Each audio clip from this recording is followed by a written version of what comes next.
and apologies to our viewers if I struggle trying to get through this read. So yesterday, the Boston Celtics announced that President Danny Ainge was retiring and that head coach Brad Stevens is going to take over basketball operations. So the Celtics now looking for a head coach. Maybe Danny, I don't know. Maybe Danny Ainge, maybe it's him. Here is Danny Ainge on the big announcement yesterday. They've had a lot of ups and downs and fun and sad losses. And, today is not a great day. I wish we would have, finished the year on a much better note. But I feel like there's so much hope in the Celtics going forward.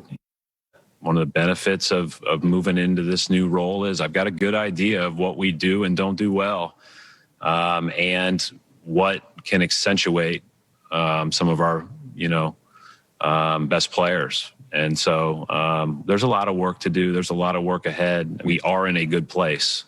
We have a lot of really positive things. And, it's our job to capitalize on that.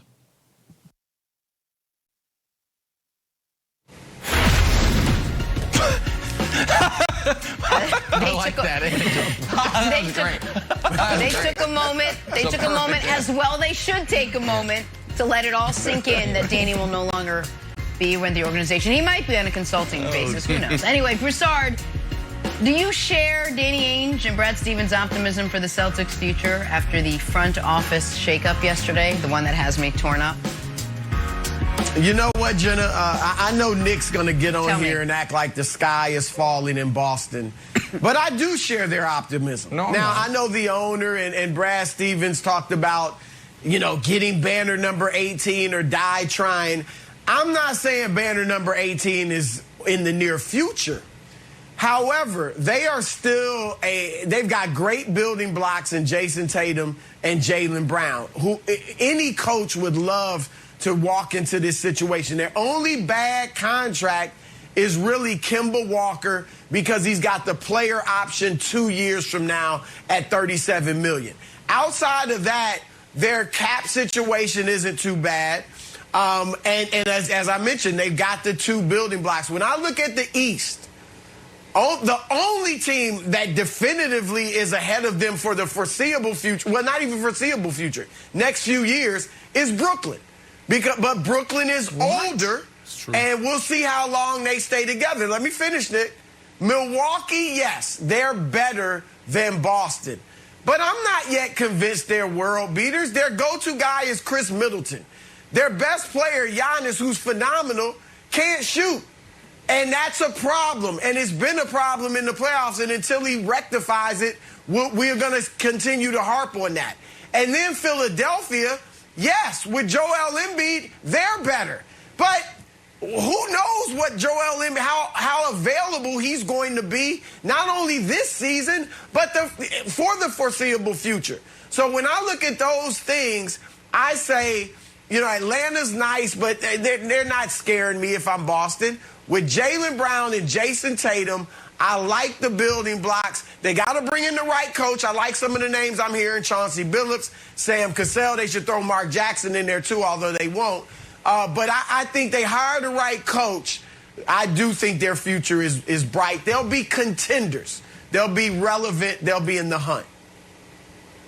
Contending for what? The second round of the playoffs? Yes. For championships? No. There are teams in the conference, and 3 of them are clearly better than them right now and going into the future, and that's not even including Miami, and Miami always has another move coming, and Miami happens to have the advantage of being a city NBA guys actually like playing in, as opposed to Boston, which is the opposite of that. Listen, if you would like to hear, a Danny Ainge hagiography about all the amazing things he's done, hit me up on Twitter. I've got some great podcasts I can recommend for you from folks Danny Ainge's been feeding info to for a decade, and now they're devastated that he's gone.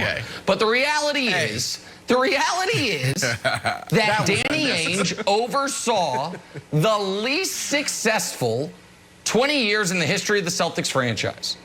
The reality is that Danny Ainge somehow, after always coveting assets, walks out the door with the Celtics having 0 future assets in the plus column. They don't have any extra first-round picks. They don't have any great young player coming up the pipeline that we just drafted. They have Tatum and Brown. And Tatum and Brown are excellent, and Tatum and Brown are good enough to where you should be like, man, we should be in the second round of the playoffs if everything works out well. Say it again, Broussard, that last part. And they're young, too. I'm not being They're young. No, yeah, Tatum and Brown are young. But I mean, they don't have a, it's not like they're like, well, and we have this blue chip Michael Porter Jr. type guy from 2 years ago that is Romeo Langford ain't that, Peyton Pritchard ain't that, Grant Williams ain't that. And so what happened to Danny Ainge Wilds was his biggest strengths ended up becoming his biggest weaknesses. Danny Ainge won a title because he got a heist of a trade and then pulled off the greatest heist of a trade ever with the Brooklyn trade with KG and Pierce. And after that, that became his biggest weakness because he would never make a trade unless there was going to be a heist. And heists don't happen that often. And Danny Ainge's biggest strength at one point in time was his team held over LeBron. LeBron couldn't get through him. And then LeBron got better, and he ended Danny Ainge's season 5 times. And then Danny Ainge's biggest strength was, I finally got my superstar. I'm trading for Kyrie. And then Kyrie Irving stomped on that stupid Lucky logo and ended his career. So what was his greatest strengths all came back around to his greatest weaknesses, and now he's gone.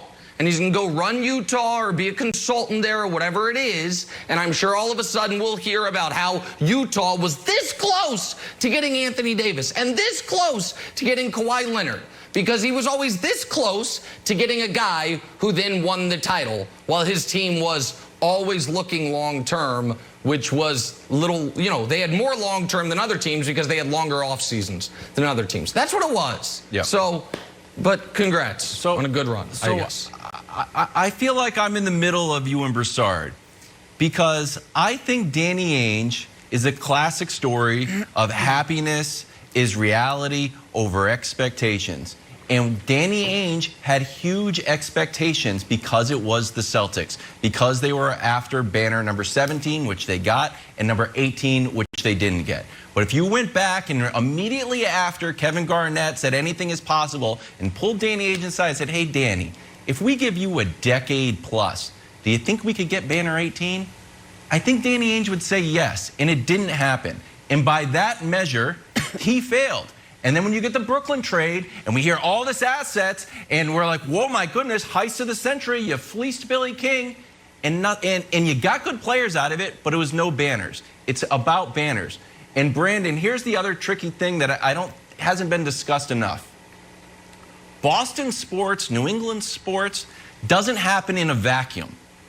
And for the better part of a century, the Celtics were the great franchise of not only the NBA, but in all of professional sports.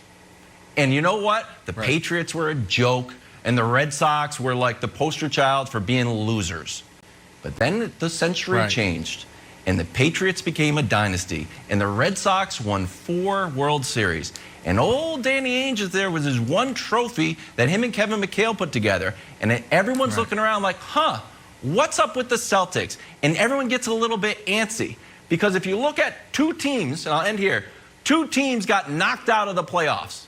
The Knicks and the Celtics. The Knicks literally gave them a standing ovation. Great job. 4-1, we're out. The Celtics also went 4-1. You know what happened? Danny Ainge is gone, and Brad Stevens like, I'm out of here. It's the same result this year. But there's vastly different expectations. So I think Danny Ainge did a middling job, but the expectations were so great he wasn't able to get there. Yeah, and to your point, as far as one of those historical franchises, it's like growing up, and even when I made it to the league, when I was in the NFL, every time you saw a big name free agent, they were always there. They was always at the table, whether it was LeBron James, whether it was KD, meet me in the Hamptons, let's take you through our pitch. Now you got the guy, Nick, that you said was the problem, and Danny Ainge, and now he's gone. So now when you look at everything Chris said, I have to share the same optimism as Ainge and Stevens because of, everything he just said. I mean, you got to look at Kemba Walker, 2 years, $73 million, $77 million. What do you do with that? You probably need to move on. You got Marcus